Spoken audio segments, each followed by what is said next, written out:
მოგესალმები სარა, მადლობა რომ დრო გამონახეთ ჩვენთან სასაუბროდ. Დასიამოვნოა, მადლობა მოწვევისთვის.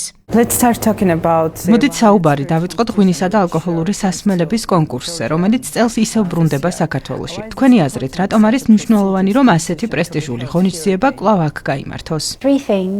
სამი მიზეზია. პირველ რიგში კონკურსის შედეგებს მყიდველები გაერთიანებულ სამეფოში და სხვა ბაზრებზე იყენებენ, რათა შეარჩიონ პოტენციური ახალი ქართული ღვინოები.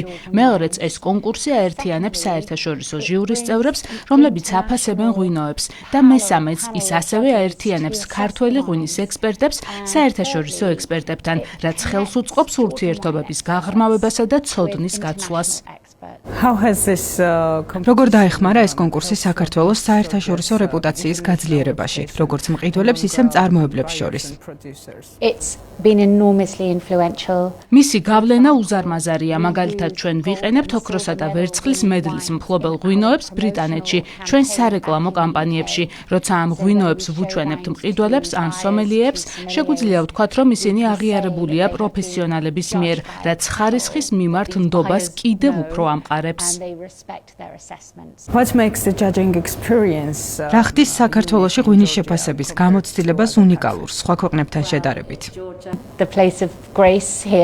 ეს ხომ საქართველოა ღვინისა და ღვინის კულტურის სამშობლო. როცა პირველად ჩამოვედი აქ, მომხიბლა იმ კულტურულმა სიღრმემ, რომელსაც ღვინო თქვენთვის ატარებს და ასევე იმ პროგრესმა, რომელიც ბოლო 20 წლის განმავლობაში მოხდა. რა თქმა უნდა, თქვენი ბუნება შესანიშნავია, ხალხი უჩვეულოდ სტუმართმოყვარე, ხოლო საჭმელი საოცარი. როცა ჟიურის წევრები აქ ჩამოყვავს, მათ შორის ისეთი პროფესიონალები, რომლებიც მსოფლიოს ყველა კუთხეში ყოფილან, ამბობენ, რომ საქართველოში ღვინის აღმოჩენა განსაკუთრებულად ემოციური და შთამბეჭდავი გამოცდილებაა. თავად ღვინოებიც უნიკალურია. ჯიშების სრულიად განსხვავებულია და ხშირად ყველაზე გამოცდილი გემოს შემფასებლებიც კი აგემოვნებენ ღვინოებს, რომლებიც აქამდე არასდროს გაუსინჯავთ 20 ან 30 წლიანი კარიერის განმავლობაში. ეს ნამდვილად განსაკუთრებული და გამორჩეული გამოცდილებაა. თქვენ დიდი ხანია ყურადღებით აკვირდებით ქართული ღვინის გზას. როგორ ვითარდება მისი იდენტობა ტრადიციასა და თანამედროვე ინოვაციას შორის? არსებობს შესანიშნავი ციტატა ტრადიციების შესახებ. ტრადიცია არ არის ფერფლის თაყვანისცემა, არამედ ცეცხლის შენარჩუნება და ვფიქრობ, საქართველოში ახალი თაობა სწორედ ამ გზას მიყვება. ეს აისახება თავად ღვინოებშიც. ვხედავთ უფრო მრავალფეროვან ქარვისფერ ღვინოებს, უფრო ელეგანტურ და განსხვავებულ წითელ ღვინოს, ასევე ძალიან საინტერესო ნოვაციებს სპარკინგლისა და როზეს კატეგორიებში. საქართველოს ღვინის პატარა სამყაროა, სავსე სიმდიდრითა და შესაძლებლობებით და ვფიქრობ, ქართულ პროფესიონალებში მზარდი თავდაჯერებულობა და საერთაშორისო ხედვა მათ საშუალებას აძლევს სრულად გამოიყენონ ეს სიმდიდრე. ზოგადად, როგორ შეაფასებდით ქართულ ღვინოს, მის ტრადიციასა და გლობალურ პოტენციალს? ვფიქრობ, საქართველოს აქვს უდიდესი პოტენციალი. აღსანიშნავია ღვინის ეროვნული სააგენტოს მხარდაჭერა. მიმუშავია იტალიაში, ესპანეთში, თურქეთში, თუმცა ასეთი დონის ორგანიზებული მხარდაჭერა არსად მინახავს. ეს ქართული ღვინისთვის უზარმაზარი უპირატესობაა. მეორე მხრივ, ვხედავ, რომ უფრო და უფრო მეტი მწარმოებელი ითვისებს სტრატეგიულ ბაზრებს. საქართველოში არსებობს ძლიერი, კარგად აღჭურვილი ბრენდები, რომლებიც სერიოზულად მუშაობენ ისეთ ბაზრებზე, როგორიცაა გაერთიანებული სამეფო, 3 და 5 წლიანი გეგმებით. ისინი ნამდვილ ელჩებად იქცნენ საქართველოსთვის. ამავდროულად უამრავი გამორჩეული მცირე მარანია, რომელიც ქმნის სუფთა, თავისებურ და ხასიათიან ღვინოებს.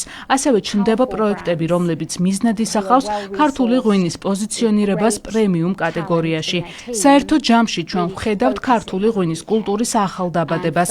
ყველაფერი შესაძლებელია და მე ნამდვილად მჯერა, რომ 20 წლის შემდეგ, თუ მწარმოებლები გააგრძელებენ ხარისხზე მუშაობას და მარკეტინგში ინვესტირებას, საქართველოს შეძლებს იყოს ტოპ 10-ში ღვინის ექსპორტიორ ქვეყნებს შორის დიდ ბრიტანეთში, ევროპასა და ამერიკის შეერთებულ შტატებში.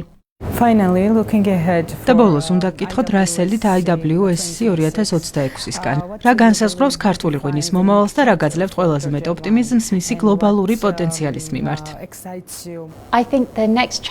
ფიქრობ, ქართულ ღვინოს მრავალფეროვნების პერიოდი ელის. კახეთი რა თქმა უნდა შესანიშნავი რეგიონია, საოცარი ვენახებითა და მწარმოებლებით, მაგრამ ვიცით, რომ საქართველოს პოტენციალი ბევრად ფართოა.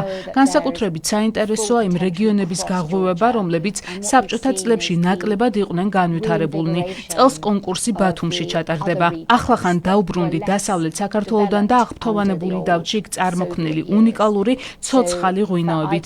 დღეს საქართველოს უკვე შეუძლია შესთავაზოს მსოფლიოს როგორც აღმოსავლეთის მდიდარი ტანიანი ღვინოები, ისე დასავლეთის მსუბუქი ნაზი სტილის ნიმუშები.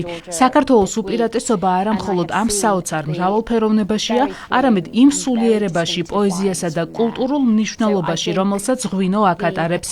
ეს ნამდვილი საჩუქარია მთლიანი ღვინის სამყაროსთვის და როცა ეს ორი ელემენტი მრავალფეროვნება და სული ერთიანდება, საქართველოს პოტენციალი უსაზღვრო ხდება.